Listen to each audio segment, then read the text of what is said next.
جی ناظرین، آن نیوز کے ساتھ میں ہوں ربیہ انجم۔ خبر شامل کرتے ہیں۔ اخباری رپورٹر کی آڑ میں پولیس والوں اور لوگوں کو دھمکیاں، ہراساں اور بھتہ وصولی کرنے والے 2 جعلی صحافی گرفتار۔ ملزمان کو علاقائی تھانہ نبی بخش بمقام اندرون گارڈن ہیڈکوارٹر ٹریفک سیکشن سے گرفتار کیا گیا۔ ملزمان اپنے آپ کو ترکیب نیوز کا رپورٹر ظاہر کر کے ٹریفک ڈیوٹی پر مامور پولیس اہلکاروں کی ویڈیو بنا کر ہراساں کرنے کی کوشش کر رہے تھے۔ ملزمان گارڈن کے علاقہ میں ٹریفک ڈیوٹی پر مامور پولیس اہلکاروں سے مار پیٹ کی اور یونیفارم کا گریبان بھی پھاڑا۔ ملزمان میں ضامن علی جعفر اور شہزاد علی شامل ہیں۔ کراچی۔ ملزمان کے خلاف ایف آئی آر نمبر 251/2021 353 186 199 504 337 درج کی گئی۔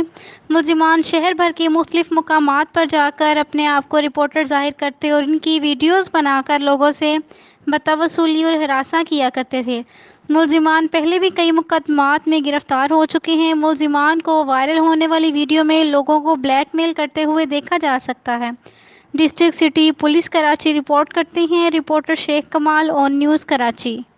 لائک کریں، کمنٹ کریں، شیئر کریں اور بیل آئیکن کو پریس کرنا مت بھولیں۔ دیکھتے رہیے آن نیوز۔